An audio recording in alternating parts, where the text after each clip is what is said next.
Beleza. Então, eu agradeço a todos e gostaria já, eu não vou ficar falando muito, porque não quero atrapalhar o tempo da conferência, já quero apresentar o conferencista que não precisa ser apresentado, porque, como diz o clichê, dispensa apresentações. Professor doutor José Carlos dos Santos Azeredo, meu grande mestre, nosso grande mestre, mestre de todos, orientador de muitos, honra e glória da Universidade do Estado do Rio de Janeiro, mas também foi professor e diretor do Instituto de Letras da Universidade da UFRJ, não é isso? E tem uma carreira aí, uma bibliografia, um respeito nacional e internacional, então a gente não precisa falar muito, né? Só vou dar uma novidade aqui, né? Em primeira mão para muitos, eu acredito, a gramática UAS da língua portuguesa, que é de autoria, logicamente, do professor Azeredo, vai voltar. Muita gente está com dificuldade de encontrar, né? Ela se esgotou pela Publifolha, e aí a editora Parábola não dorme no ponto, e foi lá e adquiriu os direitos, e a partir de outubro agora vai passar a editar a gramática UAS da língua portuguesa, que certamente vai ter aí, vai estar muito mais acessível a todos. Então, as pessoas estão vibrando com isso, porque muita gente não conseguia, muitos alunos meus não conseguiam comprar a gramática do Azeredo, porque estava esgotada, nem pela internet, nem nada, e agora vamos ter a gramática do Azeredo aí para ser comprada em todo o Brasil, tá? Isso daí é uma maravilha, é a grande novidade que eu tenho para dar. Então, eu gostaria de já anunciar a conferência de abertura do professor Zé Carlos, meu pessoa de que eu tenho a honra de dizer que é meu amigo, e é muito mais do que um professor, um mestre, é um grande amigo, é uma pessoa que tem a gente trabalha aquela relação de proporção, não é isso? A humildade do Azeredo é diretamente proporcional à sua genialidade, ao seu saber, né? É difícil achar uma pessoa assim. Ele vai falar, vamos falar aqui o tema dele, vamos lá. Estudos semânticos, não, falando besteira.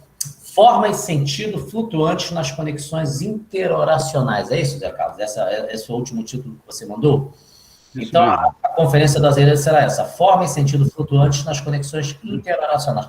É um assunto interessantíssimo, não é? O Zé Carlos já bateu uma bolinha comigo antes, eu assisti a uma palestra do Zé Carlos sobre isso há alguns anos num congresso sobre conectivos, não é isso?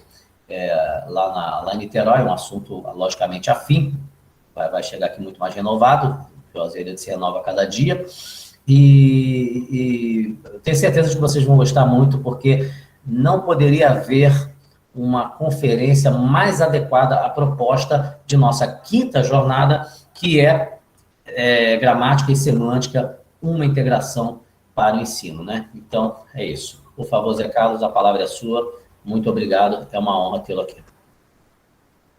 Bom, bom dia a todos.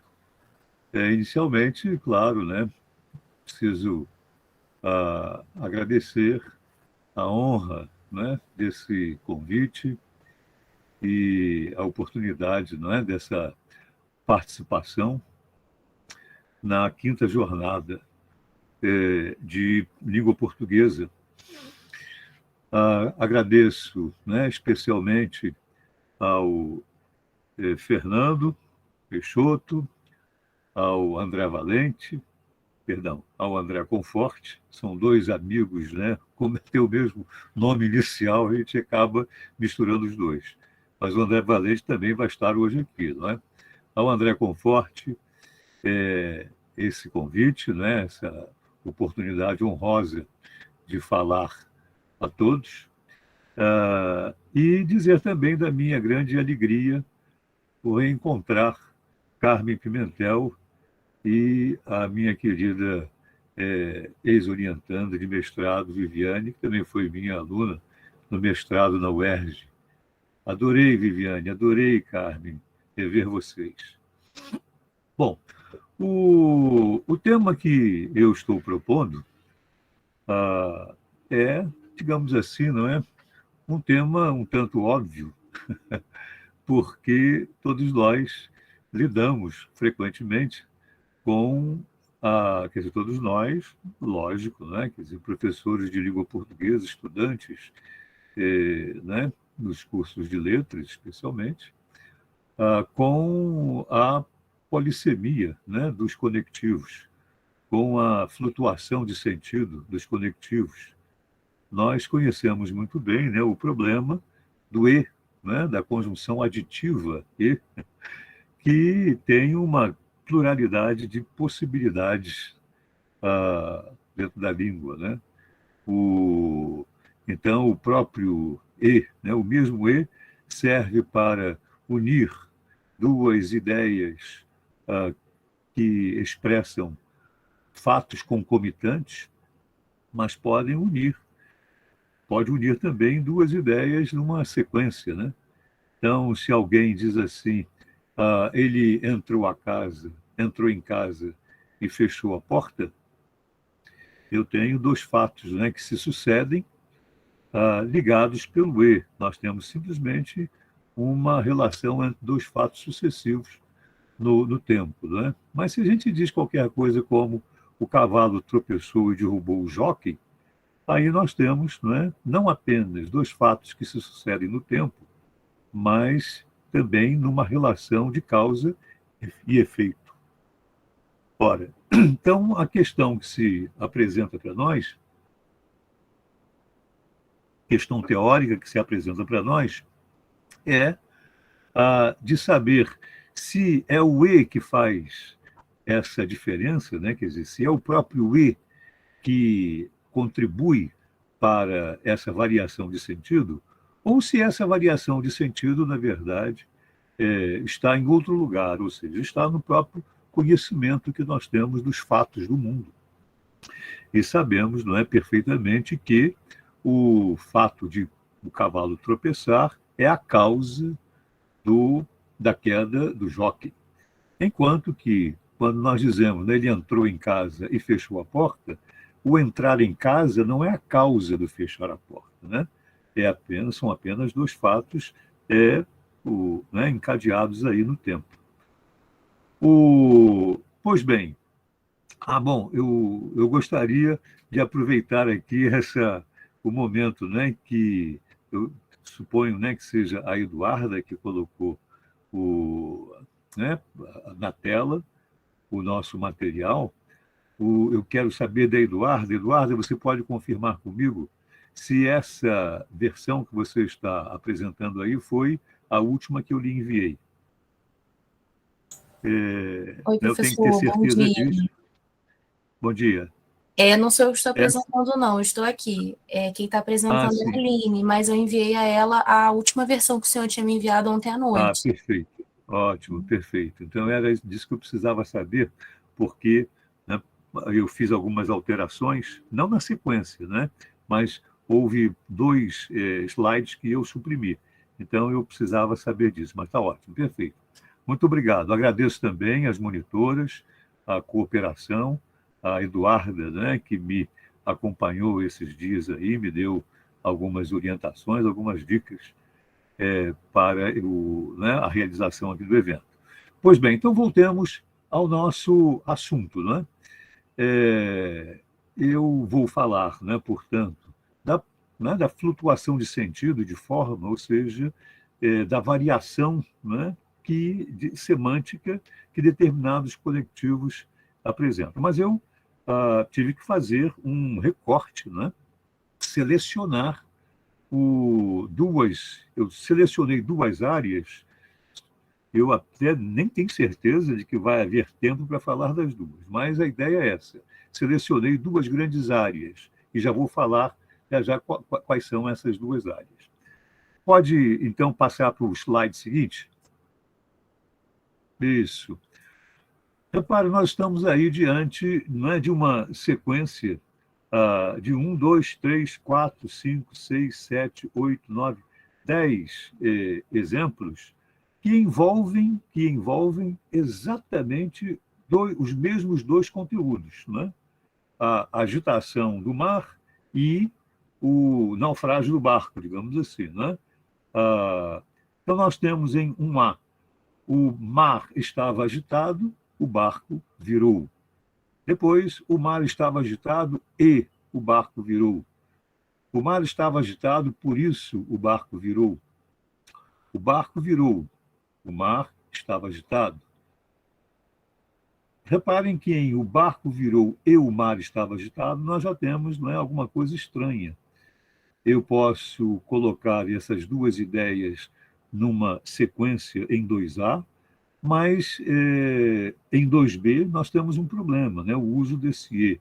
Quer dizer, por que, que o E é possível em 1B comparado com 1A, mas não é possível em 2B comparado com 2A, né? Obviamente, o fato é que, quando nós introduzimos esse E, explicitamos, né, a ideia de uma relação de causa e efeito. O barco virou e o mar estava agitado. E, naturalmente, a causa deve preceder o efeito. E, no caso de 2B, ocorreu exatamente o contrário. O efeito precedeu a causa. Então, existe, não é, essa razão, que é, por assim dizer, né, uma razão lógica que é impeditiva, que bloqueia o próprio emprego desse E no caso de 2B. Agora vejam na sequência, né? O barco virou porque o mar estava agitado. O mar estava agitado porque o barco virou. Notem que nós temos uma pausa, né, em 3, que faz uma grande diferença em relação a 2C. Depois eu vou voltar a essas questões, mas só para adiantar, no caso de 3, o mar estava agitado, porque o barco virou. O que nós temos? Nós temos uma inferência seguida, né, de um fato. Em 2C, nós temos dois fatos. O barco virou porque o mar estava agitado. O enunciador sabe, né, que as duas coisas são reais. Em 2C, ele sabe que o mar estava agitado, mas ele presume, ele infere que o barco virou, não é? Perdão. Ele sabe que o barco virou, e aí ele infere, presume que o mar estava agitado como causa, né, do naufrágio do barco. Ou seja, em 3, o enunciado começa pela inferência, para, em seguida, enunciar, né, declarar o fato que pode, né, o fato que é revelador daquela inferência, né, o fato que leva àquela inferência. É por isso que nós temos 4. O barco virou, portanto, o mar estava agitado. Notem que 4 é o espelho de 3. Né? A imagem está invertida. 4 apresenta a imagem invertida de 3. Por quê? Porque quando eu digo o barco virou, portanto, o mar estava agitado, eu enuncio o fato para, em seguida, né, enunciar a inferência. E em 3, eu enuncio a inferência para, em seguida, enunciar o fato. Essa é uma das possíveis, né, explicações para a diferença entre o que nós conhecemos tradicionalmente como uma coordenação conclusiva em 4 e uma coordenação explicativa em 3. E, finalmente, 5 e 6. Né? O mar estava tão agitado que o barco virou. O mar estava agitado, tanto que o barco virou. Notem que 6, né? Notem que 6 é equivalente a 3. O mar estava agitado, porque o barco virou. O mar estava agitado, tanto que o barco virou. Em 6 também nós temos a inferência seguida da enunciação do fato que me leva àquela inferência. Então, 3 e 6 são equivalentes, né? 3 e 6 são equivalentes. E notem que o que é 6? 6 é o resultado de uma mudança estrutural, né, ocorrida em 5. 5 o mar estava tão agitado que o barco virou, que é a tal estrutura consecutiva, né, que começa com um enunciado intensificado e continua com a consequência desse fato intensificado. Em 6, perdeu-se a ideia, né, propriamente, de consequência, mas ficamos com uma locução, né, a combinação do tanto com o que está esvaziada da ideia de consequência, e passa, na verdade, a introduzir o fato do qual decorre a inferência com que se começa o enunciado. Bom, eu estou apresentando isso aí de uma maneira muito ampla, né, para terem ideia, né, da grande complexidade envolvida nesse tema que nós propusemos. Né? Peguei dois conteúdos e os uni, né, e os conectei de maneiras muito variadas. Nós podemos ter equivalências de sentido, né, como entre 3 e 6, ou então entre um A, um B e um C, mas existem diferenças que são devidas às nossas opções. Né? O fato de a gente querer introduzir um E, introduzir o por isso, introduzir o porquê, o portanto, né? O tão separado do que e depois unir o tanto que. Então, nós temos diferentes intenções, diferentes propósitos enunciativos, né, e comunicativos, e essas diferenças são verbalizadas, né, são codificadas graças a essas opções de né, encadeamento que nós realizamos por meio de diferentes conectivos. Né? Bom, pode passar para o slide seguinte. Nessa sequência agora, que nós vamos retomar no final, nós temos um enunciado, a história de uma centopeia que andava feliz pelo jardim, quando foi interpelada por um grilo.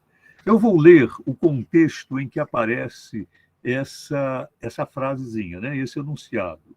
Na verdade, é um texto da autoria do educador e filósofo Rubem Alves, já falecido, infelizmente, em que ele disserta sobre o papel da educação. Então, diz ele, as gerações mais velhas ensinam às mais novas as receitas que funcionam.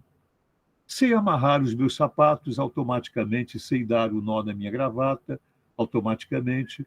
As mãos fazem o seu trabalho com destreza, enquanto as ideias andam por outros lugares. Aquilo que um dia eu não sabia, me foi ensinado. Eu aprendi com o corpo e esqueci com a cabeça. E a condição para que minhas mãos saibam bem é que a cabeça não pense sobre o que elas estão fazendo. Um pianista que, na hora da execução, pensa sobre os caminhos que seus dedos deverão seguir, tropeça fatalmente. Agora é que entra esse enunciado. A história de uma centopeia que andava feliz pelo jardim, reparem a vírgula, quando foi interpelada por um grilo. Né? Então ele pergunta, dona Centopeia, sempre tive curiosidade sobre uma coisa. Quando a senhora anda, qual dentre as suas 100 pernas é aquela que a senhora movimenta primeiro? Termina a história dizendo que a centopeia nunca mais conseguiu andar. Bom, então nós temos aí esse enunciado, a história de uma centopeia que andava feliz pelo jardim quando foi interpelada por um grilo. Reparem que o que esse enunciado significa, com essa vírgula entre jardim e quando, é o que está escrito, né, parafraseado em um B e um C. Em um B, notem lá, a história de uma centopeia que andava feliz pelo jardim. Nesse momento, ela foi interpelada por um grilo. Em um C, a história de uma centopeia que andava pelo jardim. Foi então, ou foi aí, que ela foi interpelada por um grilo. Notem que aquela vírgula marca graficamente, né, uma pausa que fica muito mais evidente em um B e em um C. Foi, né, pelo uso do nesse momento, por foi então ou foi aí. O que é esse nesse momento? O que é esse aí então? São expressões adverbiais que têm uma função anafórica, remetem para o que foi dito anteriormente, não é? Quer dizer, retomam anaforicamente uma parte do conteúdo da oração precedente, né? Quer dizer, do segmento precedente. Isso é muito importante, porque o que vai justificar essa pausa e, consequentemente, o uso dessa vírgula é esse papel anafórico, do quando, né? Que a gente comprova no uso do nesse momento, né? Do foi aí, então. Notem que em 2A há a história de uma centopeia que andava feliz pelo jardim quando foi interpelada por um grilo. Desaparece o papel anafórico do quando. Por quê? Porque 2A é sinônima de 2B. Há a história de uma centopeia que andava feliz pelo jardim no momento em que foi interpelada por um grilo. Reparem que lá em cima, não é, nós temos nesse momento, e em 2B nós temos no momento em que. Ou seja, o que vai caracterizar o momento, o que vai especificar o momento, é a oração adjetiva que vem em seguida, em que foi interpelada por um grilo. Ao passo que o que vai dar o conteúdo propriamente do quando lá de cima é a sua relação anafórica com o elemento precedente. Ou seja, no momento em que o momento tem um papel catafórico, aponta para o que vem na frente, para o que vem depois. A especificação desse momento é dada pelo que vem depois na oração adjetiva, em que foi interpelada por um grilo. Ao passo que, no caso do quando de um A, o conteúdo desse quando só vai ser entendido por referência ao que precede, porque aquele quando tem papel anafórico. Isso é comprovado pela equivalência de um A com um B e um C, em que, nesse momento, e foi aí então, tem papel nitidamente anafórico. Bom, pode passar para o slide seguinte. Agora sim, não é? Nós vamos falar propriamente, não é, desse nosso tema. O tema da nossa palestra envolve dois domínios muito amplos de significação que envolvem sentidos cambiantes da conexão oracional. A temporalidade e a causalidade. Quer dizer, esses são os dois domínios que eu selecionei, que eu recortei, né? A temporalidade e a causalidade. A temporalidade constitui, ao lado da espacialidade, um requisito básico da atividade humana, né? Que é a orientação, né? Então, nós nos orientamos no espaço e nos orientamos no tempo. A causalidade, por sua vez, opera em um plano mais abstrato, mas também tem um forte vínculo com a ideia de orientação. É a causalidade que aciona o fluxo dos acontecimentos e produz a história. A percepção da causalidade é base do conhecimento científico, né? permitindo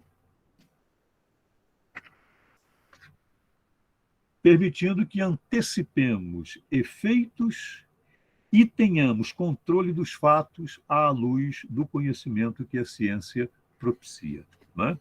Então, nós temos aí a temporalidade e a causalidade. Se quiséssemos fazer, né, uma relação entre esses dois conceitos amplos e, por exemplo, certos modos de organização do discurso, né, para usar uma terminologia do linguista francês Patrick Charrodot, nós podemos dizer que a temporalidade é uma marca, né, bastante saliente da construção do texto narrativo, né, quer dizer, do modo narrativo de construção do texto. Ao passo que a causalidade é uma marca saliente da construção do modo argumentativo de construção do texto. Né? Então, nós temos os textos narrativos, o modo narrativo de organizar o texto e o modo argumentativo de organizar o texto, e a temporalidade marca muito bem, né, o modo narrativo de organização do texto, enquanto a causalidade marca profundamente, né, o modo argumentativo de organização do texto. Pode passar ao seguinte, por favor. O esforço para tomar consciência dos acontecimentos e situações que presencia ou de que participa leva o ser humano a prestar atenção no fenômeno da causalidade. Teoricamente, nada acontece por acaso. Por envolver de forma visceral todo o processo de compreensão da experiência humana, a causalidade deve ser tratada como uma macro-relação conceitual, que envolve duas faces interdependentes, a causa e o efeito. Né? Então, eu estou chamando amplamente de causalidade, né, uma macro-relação que envolve, né, essas duas faces, né, a causa e o efeito. Trata-se, portanto, de categorias cognitivas que engendram múltiplas soluções simbólicas e estratégicas a serviço de nossos propósitos comunicativos. Né? Então, causa e efeito são categorias do pensamento e, portanto, da linguagem. Ora, o que eu estou dizendo, né, nesse trechinho agora aí, remete para aqueles exemplos que examinamos logo de saída, quando articulamos, né, a agitação do mar ao naufrágio do barco. Né? Vocês viram que o que nós fizemos ali?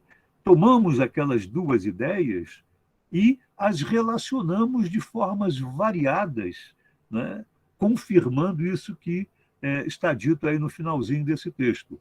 Trata-se, portanto, de categorias cognitivas que engendram múltiplas soluções simbólicas e estratégicas. Ou seja, o uso do e, o uso do portanto, o uso do por isso, né, o uso do porquê explicativo, do porquê causal, o uso, né, do por isso como um resultado e do portanto como uma inferência, são todos o quê? Múltiplas soluções simbólicas e estratégicas a serviço de nossos propósitos comunicativos. Pode passar à frente. Causa e efeito não é um valor inerente a um fato qualquer na sua relação com outro fato qualquer. Causa e efeito são possibilidades de sentido segundo a necessidade de compreensão e de verbalização do evento que é objeto de nossa atenção e que transformamos em assunto do discurso. Né? Então, vejam aí outro exemplo, né, das nossas estratégias comunicativas. Acordei tarde, perdi a primeira aula. Agora, é logicamente desnecessário recorrer a um conectivo que explicite a causalidade, mas a linguagem funciona como meio de gerenciar a atribuição de sentidos, de modo que a escolha do conectivo tem o papel de balizar ou de roteirizar a compreensão. Pode passar. Outra sequência, né, de exemplos. Olha lá. Acordei tarde, por isso perdi a primeira aula. Perdi a primeira aula porque acordei tarde. Quando acordo tarde, eu perco a primeira aula. Se eu acordar tarde, vou perder a primeira aula. Acordei tão tarde que perdi a primeira aula.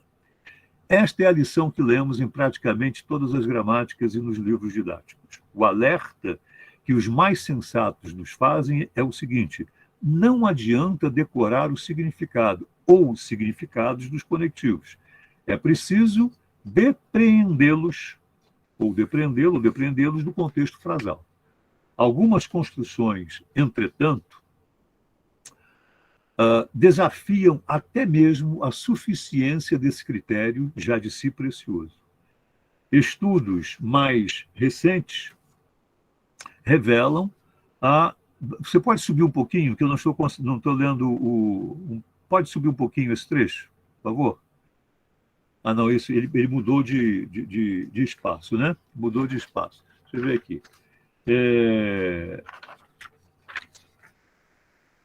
Esse é o... não, é o seguinte.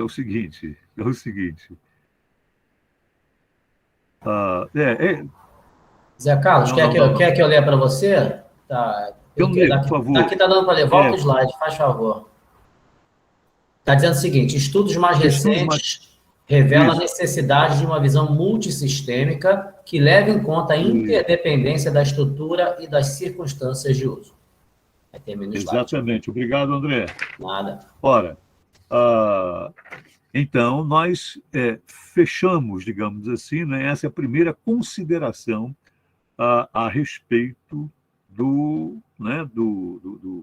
da noção de causalidade, né, de uma concepção da ideia de causalidade do ponto de vista lógico, né, que diz que há uma relação de causalidade entre dois fatos, por exemplo, né, duas noções, duas ideias, né, duas informações, porque a ocorrência de uma depende da outra, ou a ocorrência de uma provoca a outra. Então, nós temos essas duas faces que são causa e efeito. Mas a língua oferece uma variedade grande, né, de mecanismos simbólicos, de estratégias enunciativas que vão responder exatamente, não é, por nuances que permeiam o gerenciamento da interação, né? Essas nuances permeiam o gerenciamento da interação.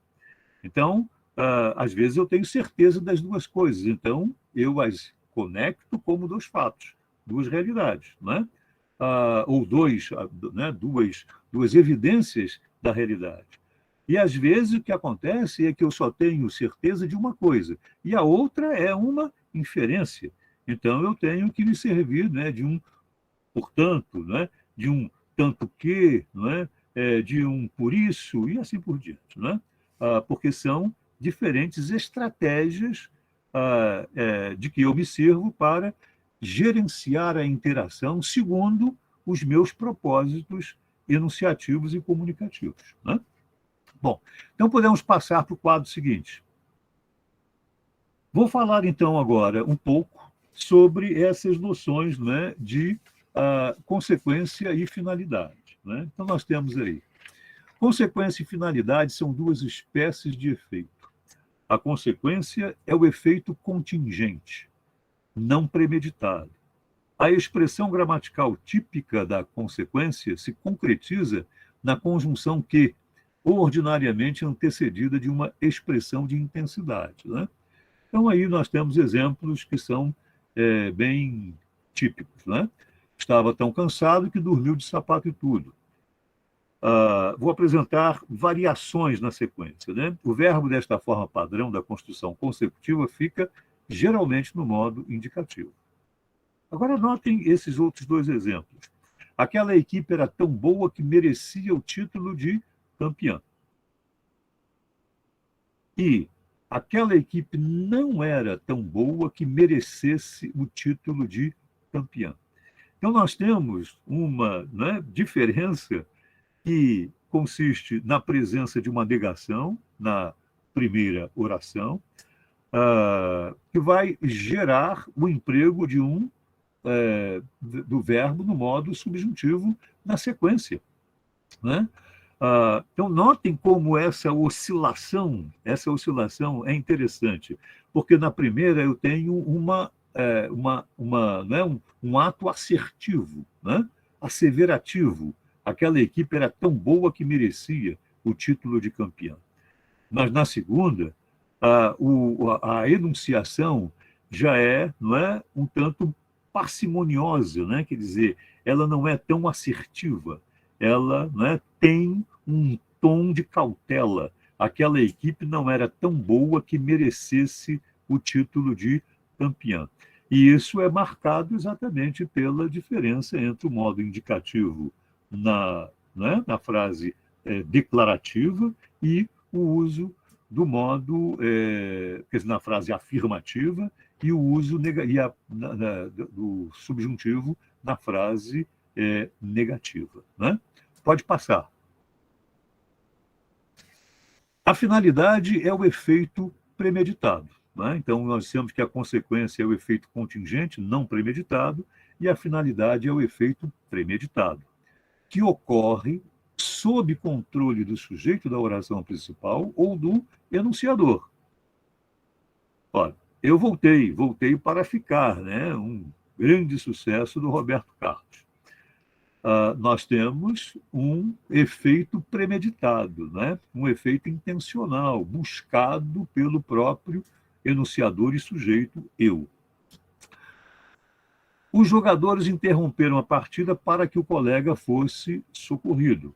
Agora nós temos, né, duas orações com sujeitos diferentes, né? E nesse caso, a premeditação, a intencionalidade pode ser atribuída ao próprio enunciador, né? Os jogadores interromperam a partida para que o colega fosse socorrido. É, por exemplo, né, o narrador de uma partida, né, de uma competição esportiva qualquer, e que diz isso. Os jogadores interromperam a partida para que o colega fosse socorrido. Suponhamos que essa intenção, claro, né, está lá na cabeça dos jogadores. Mas quem está enunciando isso, né, efetivamente, é o narrador, né? Mas nós podemos dizer, né, que a premeditação tanto está no sujeito, os jogadores, como nesse enunciador. A preposição para e a conjunção para que sempre rege verbo no modo subjuntivo, também assinalam simples efeito quando não é possível perceber no conteúdo da oração principal, no caso, né, um ato premeditado, como nos seguintes exemplos. Então, notem, nós temos finalidade, mas não temos premeditação propriamente. Bastou a primeira briga no pátio da escola para descobrirmos que soco de verdade não era como soco em filme. É um exemplo do Luiz Fernando Veríssimo. Né? O outro exemplo tirado, né, do jornal. Basta uma simples chuva para que do Borel desçam toneladas de lixo e areia. Vocês estão notando que o para e o para que, né, que são conectivos que nós normalmente associamos à ideia de finalidade, né, quando estão introduzindo uma oração. Nesse caso, tem uma finalidade bastante atenuada, porque não há como atribuir a bastou, né, e a basta a ideia de uma premeditação, né? Quer dizer, é como se fosse uma coisa espontânea, né? Alguma coisa natural, um fato da natureza, né? Vai produzir outro fato, né?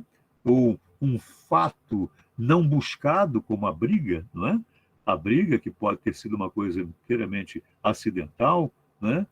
Vai provocar um outro fato. Então, nós não temos intencionalidade, premeditação nesses casos. Isso esvazia, né, o papel mais propriamente final da oração introduzida por para ou por para que.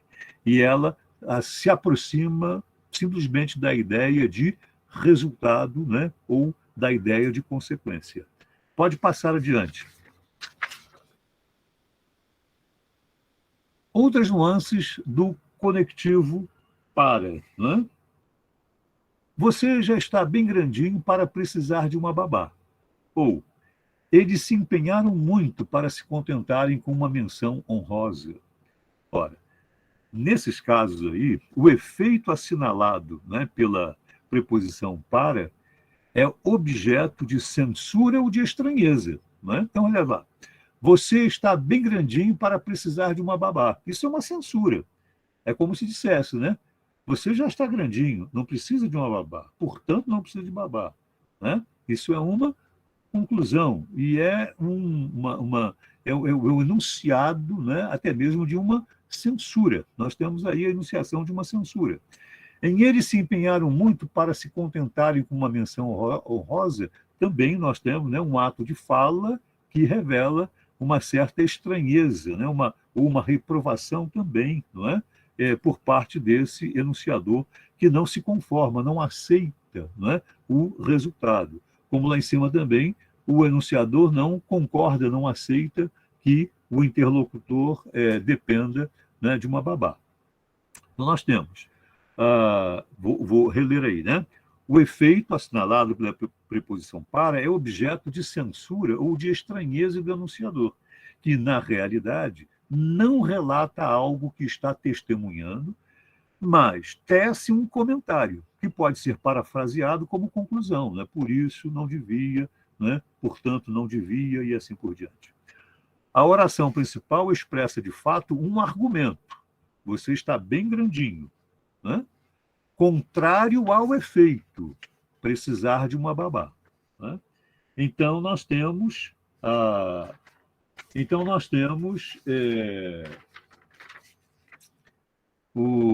bom, quando são subordinadas, essas orações que expressam efeito contingente ou não proposital se classificam como consecutivas. Mas vocês notem que, nesses casos, né, essas orações não são exatamente, digamos assim, orações nitidamente consecutivas. O você está bem grandinho para precisar de uma babá. Ela é mais conclusiva do que propriamente consecutiva. Por quê? Porque ela expressa um ponto de vista, uma opinião do enunciador, né? A consequência não expressa um ponto de vista, opinião do enunciador. O que vai exprimir o ponto de vista, a opinião do enunciador é a conclusiva. E aí vocês vão se perguntar, mas o que é isso? Essas orações não são subordinadas? Sim, elas são subordinadas, mas elas não são orações subordinadas consecutivas. Elas seriam orações subordinadas conclusivas, né? Vocês dizem, mas a conclusão não é coordenação? Bom, conclusão é um conteúdo, coordenação é uma construção sintática. Eu posso ter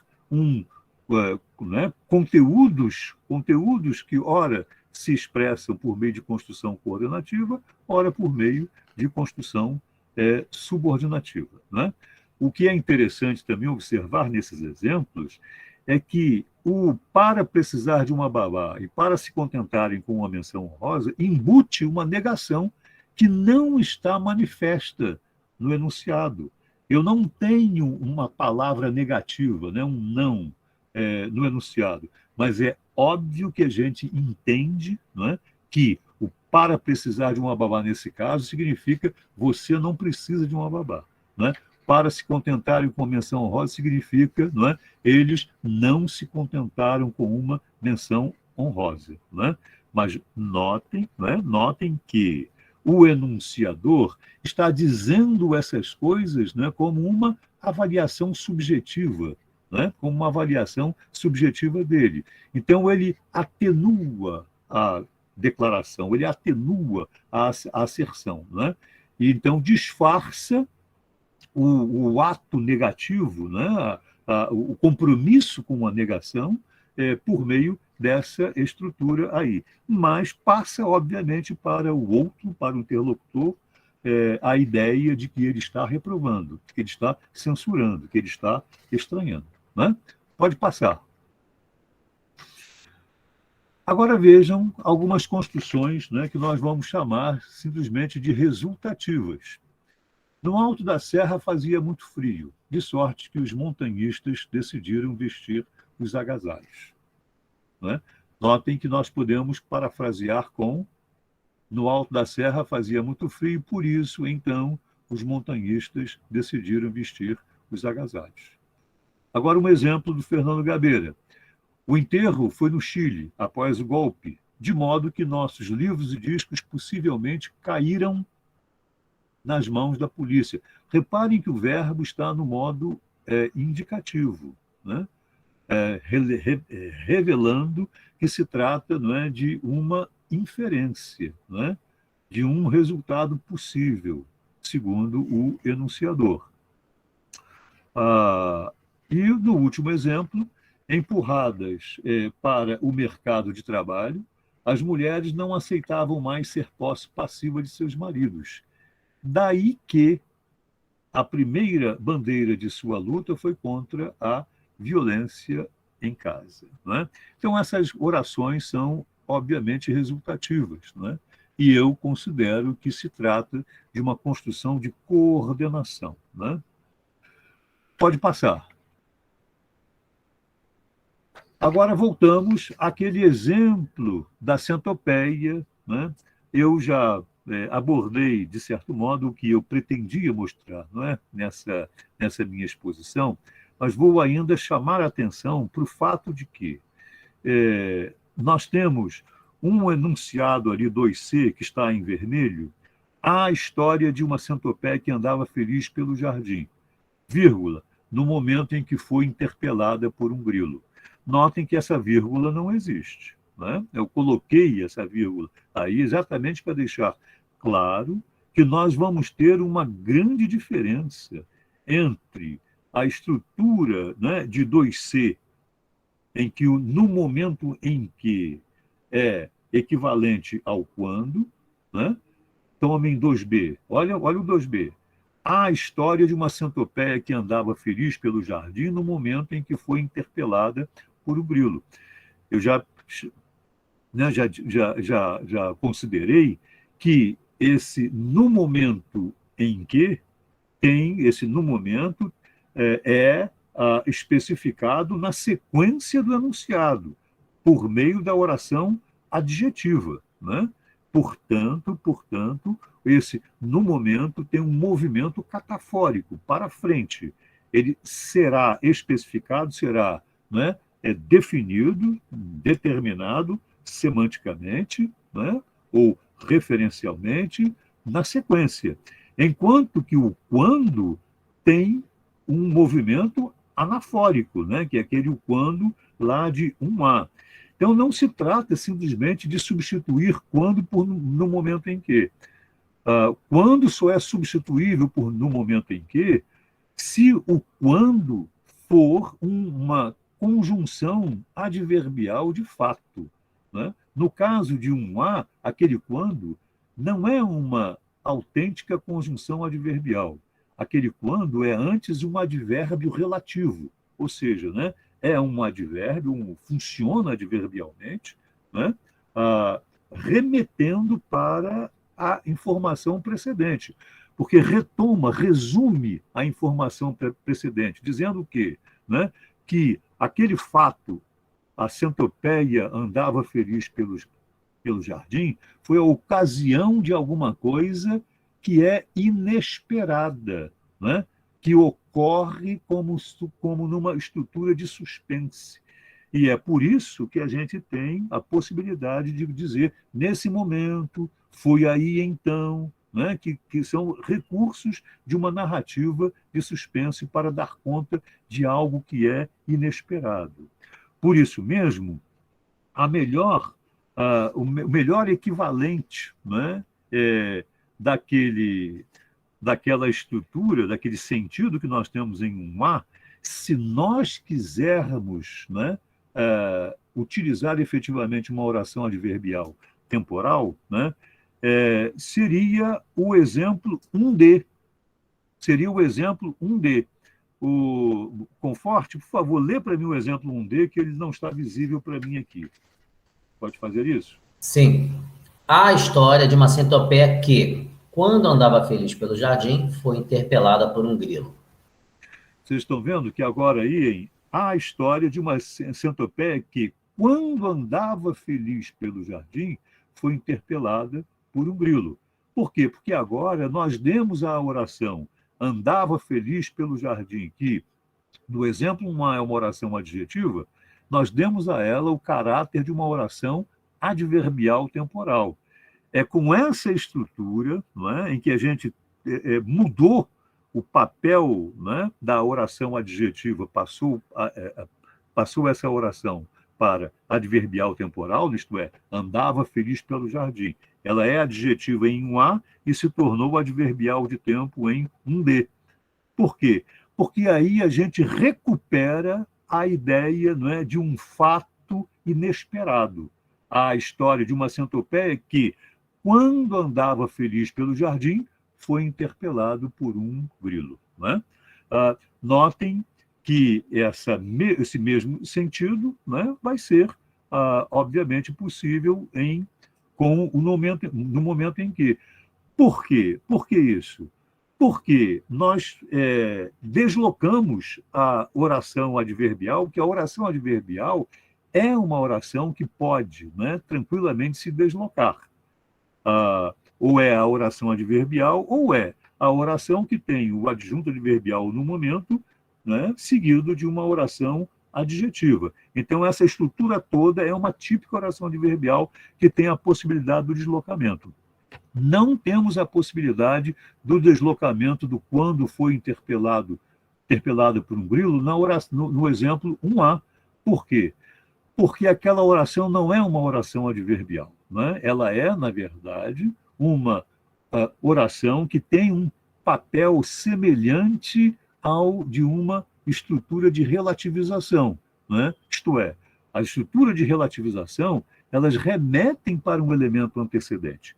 Se eu deslocar aquele quando foi interpelada por um grilo em um A, eu altero completamente o significado a informação dada naquele enunciado, pelo simples fato de que, se eu deslocar o quando foi interpelada por um grilo em um A, né, a oração vai ficar antes do termo que é o seu antecedente, que é andava feliz pelo jardim. Né? O andava feliz pelo jardim é uma ocasião em que alguma coisa inesperada acontece. Pode passar, então, a seguinte.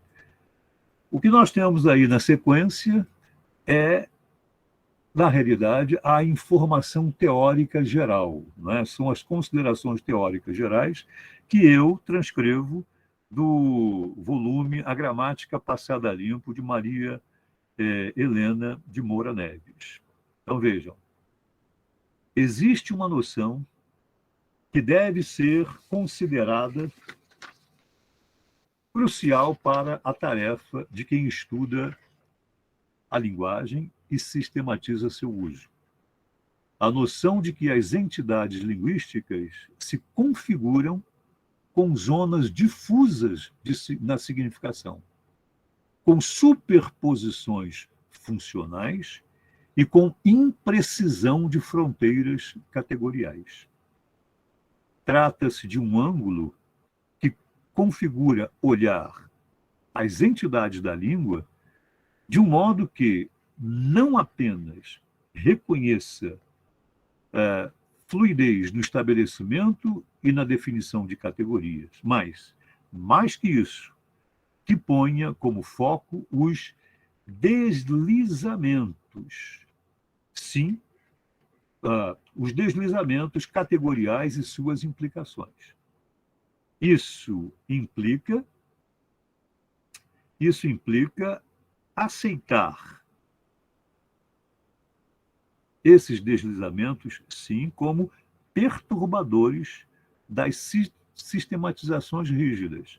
Mas, ao mesmo tempo, significa avaliá-los como garantidores de uma proposição mais fiel e segura, mais real e sustentável do sistema da língua em cada momento de sua organização ou reorganização. Né? Então, eu deixei essa afirmação, né, que é um princípio teórico, não exatamente a própria formulação da teoria, né, mas é uma premissa, né, do sucesso da teoria. Então, uma teoria da língua, né, do funcionamento da língua, para, né, ser efetiva, né, para fazer justiça à natureza da linguagem, não pode, né, operar com categorias rígidas. Né? Essa fluidez tem de ser reconhecida.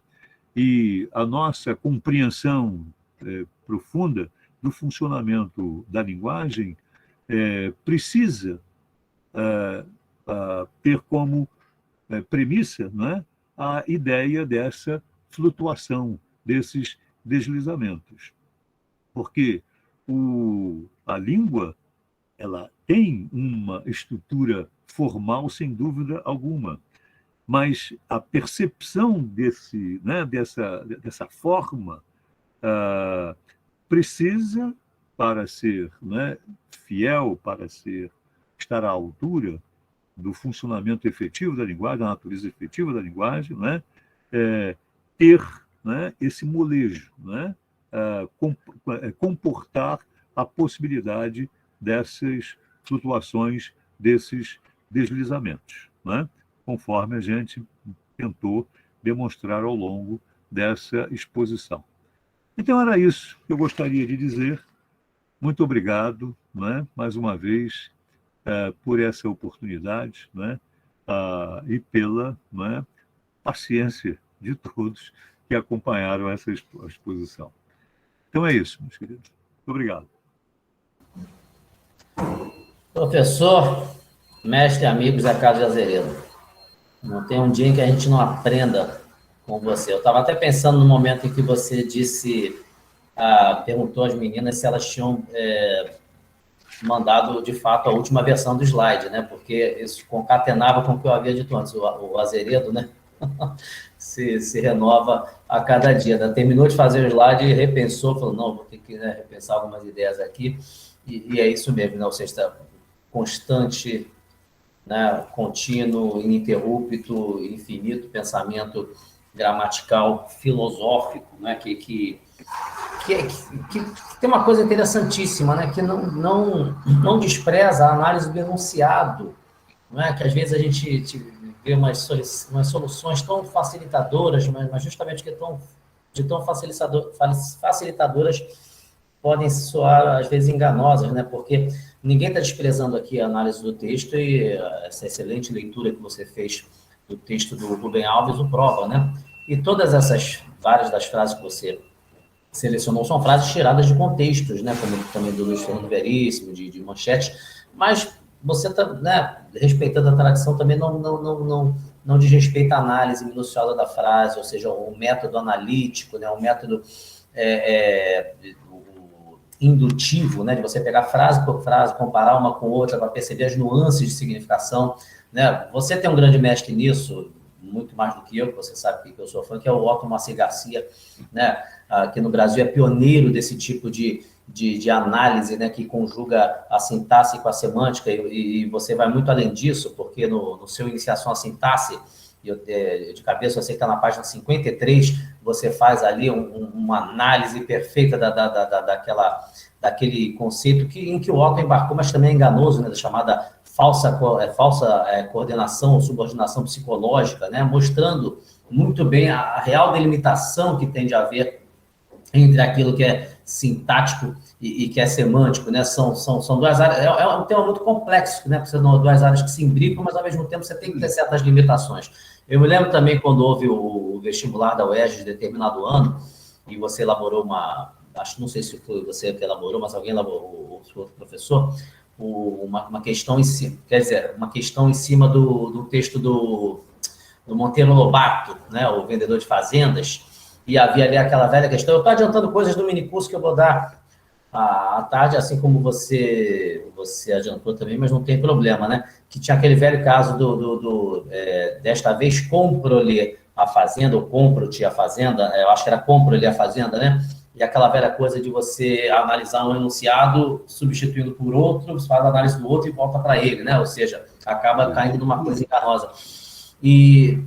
Então, a sua aula aqui é muito mais do que uma aula dessas coisas do que você falou, Zé Carlos, que é uma aula para se pensar muito bem, né, sobre a linguagem, sobre como a gente deve respeitar, né, as nuances de cada enunciado, perceber a diferença, perceber que não há uma sinonímia perfeita nunca, entendeu? Que há esses deslizamentos categoriais. Eu acho uma grande... tem uma outra frase sua que marca tudo também, que você diz o seguinte, né, os antigos sabiam tudo, né? E é verdade que os antigos também sabiam que essas categorias não eram tão estanques assim quanto se faz parecer quando, né, hoje em dia, né, com esses conceitos de contínuo, de deslizamento categorial, a questão da prototipicidade, não é isso? Mas acontece que tantos estudos aí que a gente tem do Alto Maci Garcia, do que você faz, do que já foi feito há muito tempo, você tem informação certamente de coisas muito mais remotas, mostravam que já havia, né, sempre houve essa percepção de que a linguagem é muito escorregadia, né? Ela tem muitas armadilhas, né? Então ela não cabe em categorias estanques, de fato. Foi uma aula maravilhosa, Carlos. Eu tinha certeza disso. Muito obrigado. De exemplos aí. E eu vou recomendar a todos, logicamente, eu já falei da gramática do Zé Carlos de Azeredo, e eu já falei a todos, né, que agora, como ela vai sair pela parábola, leiam a gramática toda, mas para se relacionar com isso que o Zé Carlos de Azeredo falou, especialmente vão ao capítulo sobre orações adverbiais. Não é? No capítulo de orações adverbiais, o professor Zé Carlos vai fazer uma análise muito, muito, muito parecida com essa daqui, mas, como eu digo, ele sempre se renova, então há muitos novos exemplos, mas e aí ele vai mostrar que a gente, né, tem que se descolar um pouco, não é, dessa ortodoxia de pensar essas categorias estanques. Então, o Zé Carlos vai mostrar ali que há relações de adição na subordinação, né, com além de. Há relações que nunca foram ditas em lugar nenhum, por exemplo, relação de preterição, não é isso? Quando a gente usa em vez de, não é isso? Calma, Fernando, já vou te chamar, deixa de ser fominha. A relação de preterição, e uma série de outras coisas. Essas orações iniciadas com para, por exemplo, né, que estão na fronteira daquilo que é consequência, mas que, na verdade, tem a ver com uma ideia também de inferência, de conclusão, elas são muito interessantes, né? Então, Fernando, eu tenho umas perguntas para ler aqui, algumas perguntas. Você prefere que eu leia as perguntas ou você quer falar primeiro? Porque eu... Não, é rapidinho. Eu gostaria de dizer algumas palavras aqui, porque o Fernando também tem uma relação também de discípulo e de afeto, né, com o Zé Carlos Azeredo, e ele faz questão de também dizer algumas palavras. Por favor, Fernando, pode falar então, que em seguida eu vou ler algumas perguntas aqui. O professor Zé Carlos, quando nós fizemos a jornada presencial, eu fiz até uma pergunta provocação, na verdade, né? Dada essa perspectiva, às vezes, um pouco pejorativa em relação aos que se propõem a escrever gramáticas, eu perguntei a ele diretamente, assim, na lata, olha, o senhor é um gramático? E ele respondeu da maneira mais brilhante possível, olha, sim, eu sou um gramático, eu escrevo gramáticas, então eu sou um gramático. E que gramáticas? E na minha dissertação de mestrado, ele foi examinador aí da minha dissertação de mestrado. Eu me lembro da pergunta dele. Ele falou: o que você tem contra a literatura? Mas essa é uma longa história que eu não vou abordar aqui. Ele viu um certo distanciamento entre. Talvez ele tenha visto um certo formalismo exagerado no meu texto, né? Mas a minha pergunta é a seguinte: a pergunta é a seguinte: eu tenho dito aos meus alunos que a semântica é uma espécie de animal indomável e se constrói num intervalo entre os participantes do jogo discursivo, como diz o Carlos Vogt, lá no intervalo semântico, né, que é um clássico, né? Por isso, o campo semântico foi, em certa medida, negligenciado pelos primeiros estruturalistas, né? Bom, a questão é, a tentativa de compreender todas as flutuações semânticas não inviabilizaria, talvez, a descrição formal da gramática da língua? Eu queria que o senhor falasse sobre isso rapidinho. Bom, esse é o grande desafio, né, de todo o esforço. Sabe por quê, professor? Já interrompendo o senhor rapidinho? E às vezes eu vejo, por exemplo, a gramática da Maria Helena, aquela gramática de usos, com toda a competência que ela tem, né? Inegável, né? Reconhecida, mas temos uma gramática aí de, se eu não me engano, para lá de 1000 páginas, né? Sim. Então, eu não sei, em certa medida isso não traria algum tipo de perda para o consulente, para aquele que consulta, busca de informações. Queria que o senhor falasse sobre isso. Não, veja só, a semântica é a área que se ocupa exatamente do que mais interessa na linguagem, que é o significado, né? Sim. Toda análise da língua tem por objetivo esclarecer o que é, quer dizer, qual é o significado, como é que o significado é construído, né? Como é que o significado é codificado. Esse é o objetivo da análise. Os estruturalistas americanos mais radicais abstraíram, né, o significado, né, o Bloomfield. Ele dedica um capítulo do Language ao significado. Tem lá um capítulo sobre o significado. Mas como eu dissesse, olha, isso aqui é um assunto para os filósofos, não é um assunto propriamente para os linguistas, né? Então vamos tomar o significado como uma coisa já sabida, entendeu? Quer dizer, o significado é inquestionável, que o significado existe, né? O Bloomfield, em nenhum momento, ele vai recorrer exatamente ao significado, ou vai precisar do significado para fazer a sua análise estrutural, né? Quer dizer, quando Chomsky também usou o famoso exemplo, né? Incolores ideias verdes dormem furiosamente, para dizer que esse exemplo tem uma estrutura sintática, embora ele não tenha exatamente, né, uma estrutura semântica que corresponda a um conhecimento de mundo nosso, ele tem uma estrutura semântica, só que ela não corresponde ao nosso conhecimento de mundo, né? Incolores ideias verdes dormem furiosamente, porque apresenta uma série de contradições internas. Mas o Chomsky, essa frase é do Estrutura Sintática, de 1957, acreditava, ainda naquele momento, por influência de Bloomfield, que era possível fazer a análise da estrutura gramatical sem apelo ao significado, né? E esse é o desafio que vai permanecer ao longo, né, das nossas reflexões. Depois, quer dizer, ao longo, né, do século XX, principalmente na segunda metade do século XX, é que então houve aquela explosão, né, de disciplinas, né, de orientações. Então vem análise do discurso, teorias da enunciação, né, uma série de caminhos propondo o quê? Que se a gente incorporasse a consideração do significado na análise, né?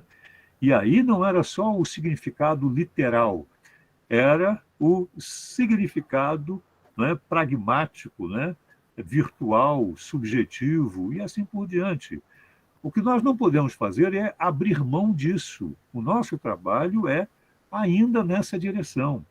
É porque nós temos uma visão de linguística como uma ciência precisa, como uma espécie de ciência da natureza ou uma ciência matemática, e não é, né?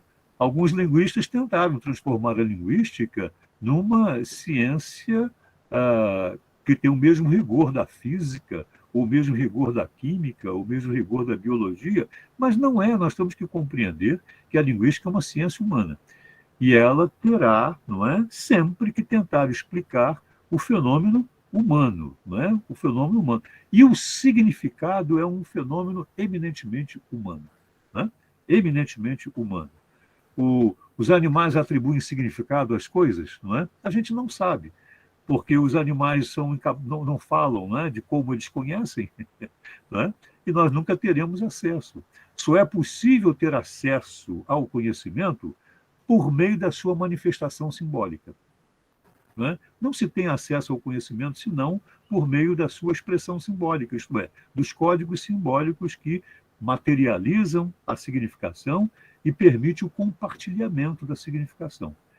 A significação só existe como objeto de estudo na medida em que a significação é compartilhada por recursos simbólicos socializados, né?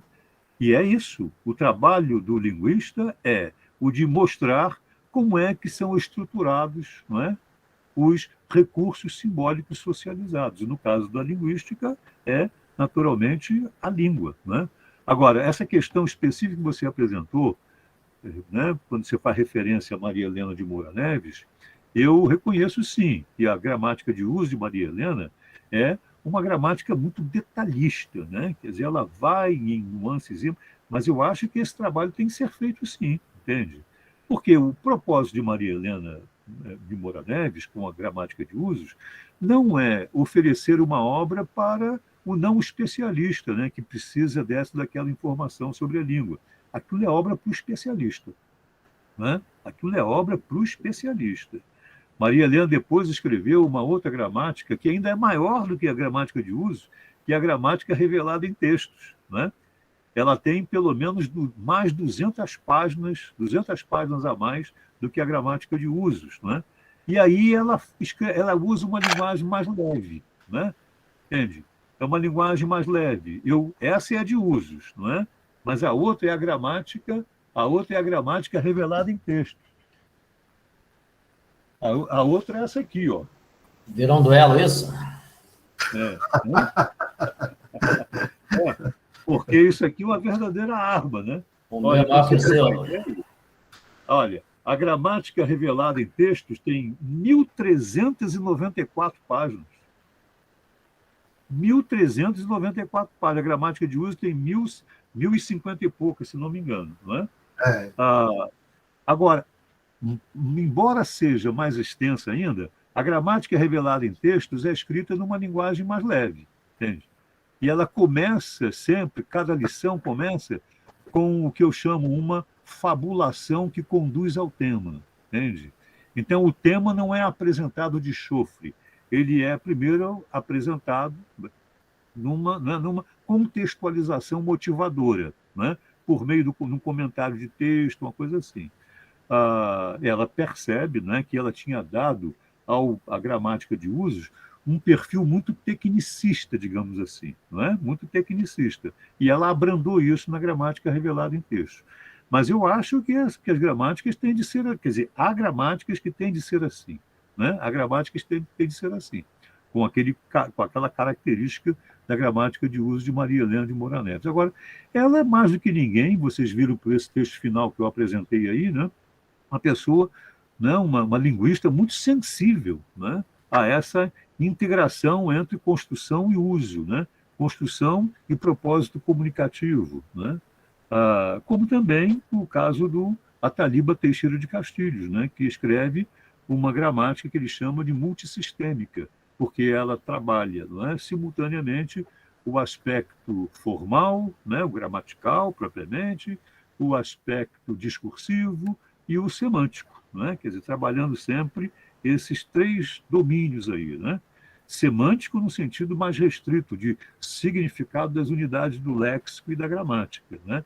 E o discursivo, né, para mostrar, claro, né, que a significação, que é o que efetivamente importa no uso da língua, não é resultado apenas da combinação dos significados dados pelo dicionário, não é? E da combinação deles no enunciado. Não. E o significado é alguma coisa, né, que é errante. É verdade. É alguma coisa que é errante.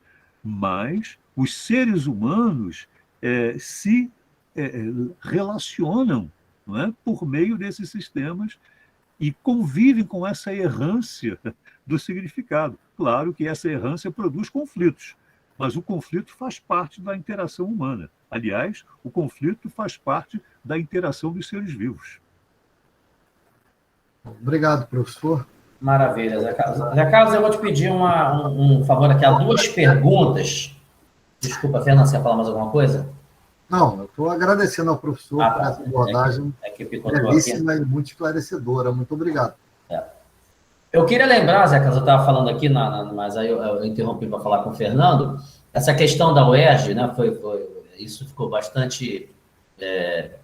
mostrou a sua sensibilidade, né, em delimitar esses assuntos, por mais que seja complexo, como você acabou de demonstrar, quando naquele momento ocorreu esse problema com esse enunciado, né? Desta vez, compro-lhe a fazenda. Qual seria a função sintática desse lhe, né? E as pessoas têm esse procedimento de fazer uma equivalência semântica, né? Compra a sua fazenda e aí classificar como adjunta de nominal.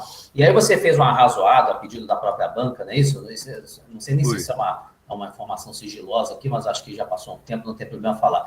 E aí, eu tenho até hoje esse arrazoado, que você pegou, né, foi lá e selecionou a gramática do Maximino Maciel, Mário Pereira de Souza Lima, depois Celso Coelhinho de Leite Sintra, Evanildo Bechara e, por fim, a própria Maria Helena de Moura Neves, para situar muito bem a questão, não é? Para demonstrar o que é o domínio sintático, o que é o domínio semântico, com todas as implicações e complicações que esse assunto tem, né? Mas demonstra bem a sua lucidez. Aquilo orientou muito bem a banca, orientou todo mundo, e foi mais uma aula gratuita que a gente ganhou de você, além dessa daqui. Então, obrigado sempre, né? O Azeredo, ele está assim, em vez de se aposentar na UERJ, isso é uma grande tristeza para a gente, apesar de ser uma coisa merecida, um prêmio, né, de toda uma vida de dedicação, mas felizmente a gente vai ter sempre o Azeredo aí trabalhando com a gente aqui, né, nessas palestras. Ele vai participar em novembro de um debate, de uma palestra em homenagem ao Said Ali, junto com o Mário Eduardo Viari, que na minha opinião é o maior etimólogo vivo do país, e vai ser um evento maravilhoso também, vai ser organizado lá pela UERJ, então fiquem já de olho. Eu estou sempre compartilhando também lá na minha página no Instagram, tá? Então fiquem sabendo disso. E também no Liceu Literário Português, os alunos têm esse grande privilégio lá de ter o Azeredo, as pessoas falam muito comigo, ficam maravilhadas, às vezes eu dou aula, falo alguma coisa assim, o Azeredo já falou disso, eu falei, ferrou, então, se ele já falou, eu não tenho mais o que falar. Tem duas perguntas aqui rápidas que você pode responder, e são muito interessantes, tem muito a ver justamente com as coisas que a gente está debatendo aqui. A pergunta é o seguinte: a Luciana Gomes disse o seguinte: no dia 24 de junho de 2021, após a saída do ministro Ricardo Salles, que Deus o tenha, o jornal Extra publicou o seguinte subtítulo: Ministro caiu, ponto, e não foi de febre. O título principal é: a vacina deu reação. Nesse caso, a conjunção e assume um papel adversativo, correto? Não sei se foi claro, Zé Carlos. Você quer que eu... Não, eu preciso que você repita, para mim, o exemplo. Eu vou colocar aqui no chat, não sei se dá para você ler, só para facilitar, né? Mas vou repetir. No dia 24 de junho de 2021, após a saída do ministro Papapá, o jornal Extra publicou o seguinte subtítulo, né? Primeiro subtítulo: Ministro caiu, ponto, e não foi de febre. Mas o título principal era: a vacina deu reação, né? Então, está brincando, logicamente, com a polissemia de cair aí. Então, o título seria: a vacina deu reação. Mas o subtítulo: o ministro caiu, ponto, e não foi de febre. Nesse caso, a conjunção e assume um papel adversativo, correto? Ela está perguntando. A segunda pergunta, a Carol Reis, né, outro tema que é muito também presente, né, nas perguntas dos alunos: professor, é possível determinar a distinção entre o porquê subordinativo causal e o porquê coordenativo explicativo através de alguma compreensão sintática e ou semântica distintiva? E se caso ficarmos a cargo somente da apreensão semântica, existe alguma instrução para inferir de maneira mais assertiva? Então, duas questões aí, né? Da conjunção e do porquê explicativo causal. Bom, primeiramente, a minha opinião sobre a questão desse e, né? É claro que esse e está ocorrendo num contexto, né, de uma relação adversativa, né? O ministro caiu e não foi de febre. Notem que a ideia adversativa já ficaria patente, não é? Mesmo que não ocorresse esse e aí, não é? Ministro caiu, não foi de febre. Por quê? Isso é adversativo. Porque o que faz a conjunção adversativa é desmanchar, né, os efeitos de uma expectativa, né?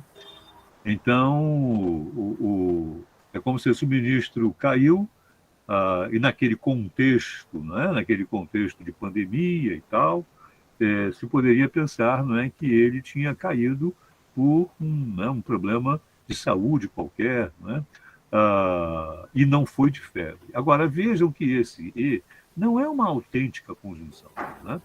Ele não é uma autêntica conjunção. Tanto que nós estamos diante, né, de dois enunciados colocados, né, lado a lado, separados por ponto, um ponto aí um revelador, né, de que esse enunciador não está tratando isso como um caso de coordenação entre dois enunciados, né? O fato, mesmo que nós colocássemos, não é, mas não foi de febre,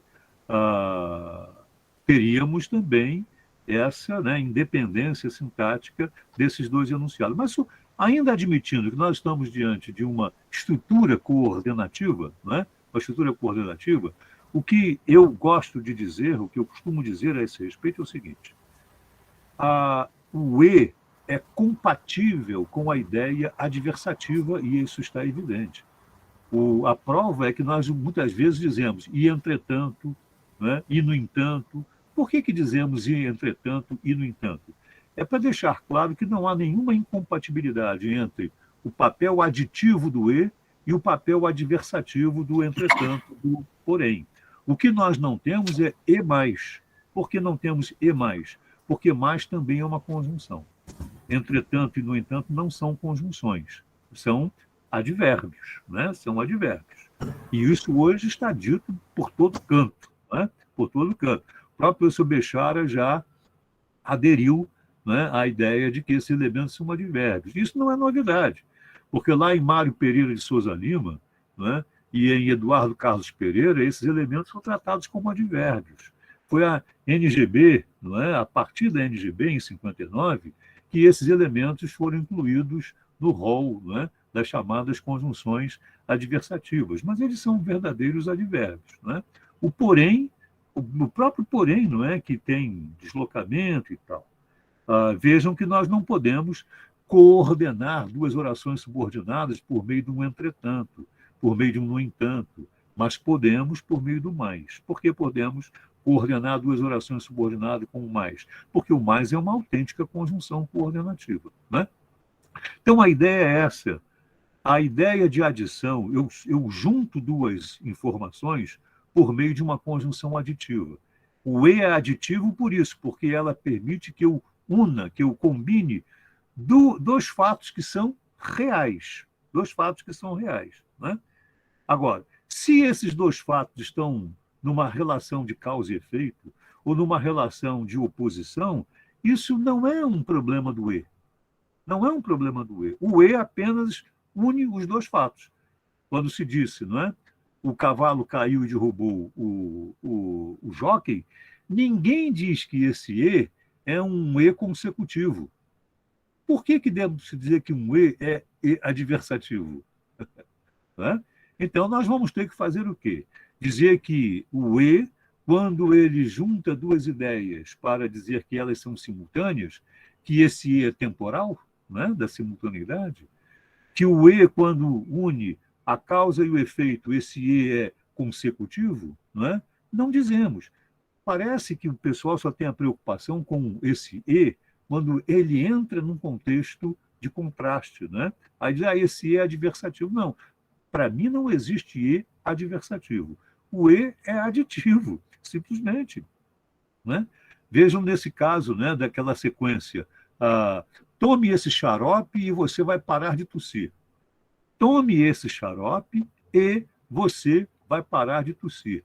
Alguém diz assim, nós temos uma condição. Temos uma condição? Temos. Se você tomar esse xarope, vai parar de tossir.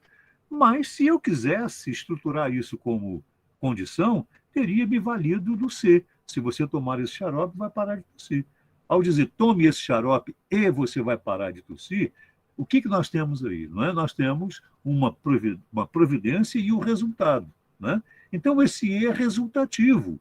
É resultativo? É. Mas ele é, antes de mais nada, aditivo. Porque as duas coisas acontecem no mundo. Tomar o xarope e a tosse parar. Né? Agora, se eu dissesse, não é?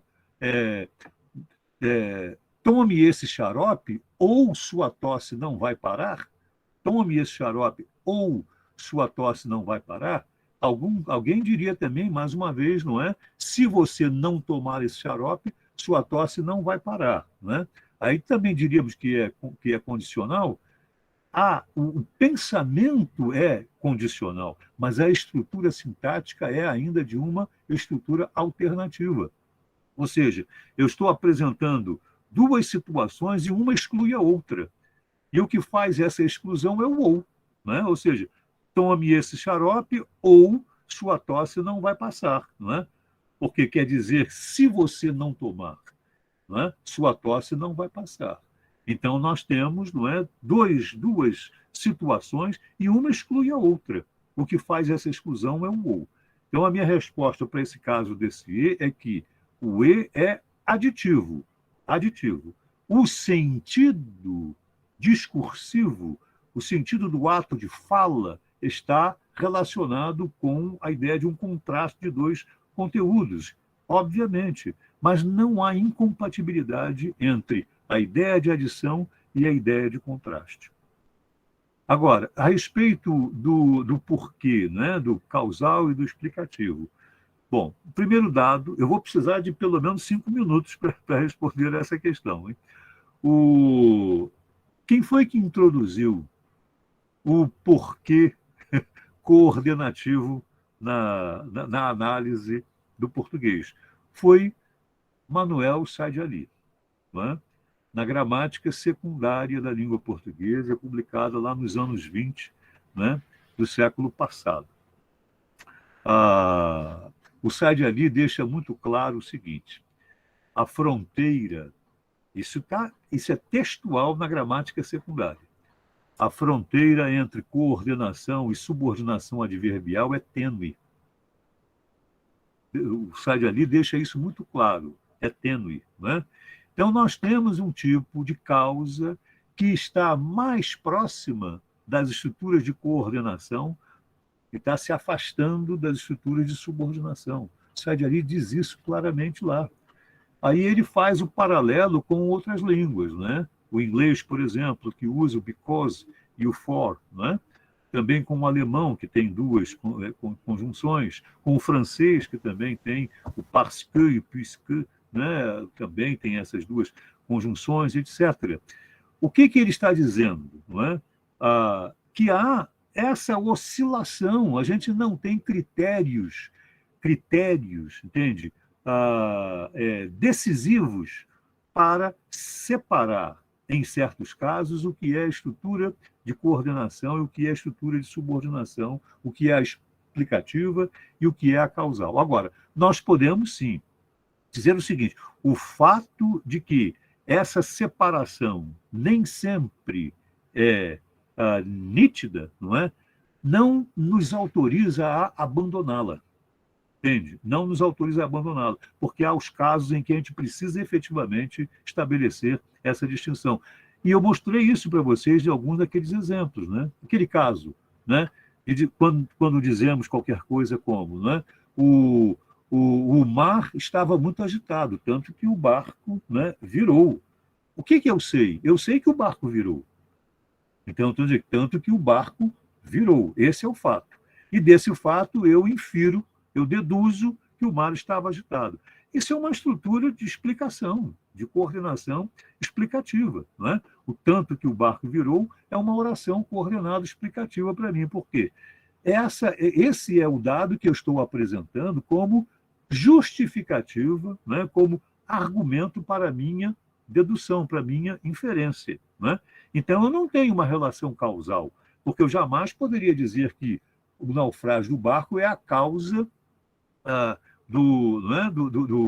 da agitação do mar. Claro que não. Né?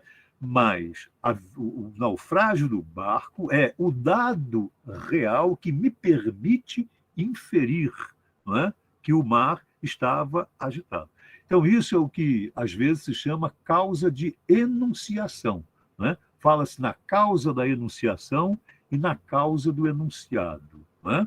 A diferença entre enunciação e enunciado, feita, né, desde Benveniste, é muito importante nesse caso. Né? Veja, por exemplo, existe uma finalidade de enunciação. Quando alguém diz assim, para falar a verdade, né, eu não acredito na diferença entre coordenação e subordinação. Né? Para falar a verdade. O que é para falar a verdade? Isso é uma finalidade? É. Mas isso é uma finalidade da enunciação que vem em seguida. Não é? Eu não acredito nessa diferença. E assim por diante. Não é? Então, nós não temos critérios, né, para separar para todos os casos de forma, né, de forma cortante, né, todos esses casos. Precisamos lidar ainda com essa distinção, com essa oscilação.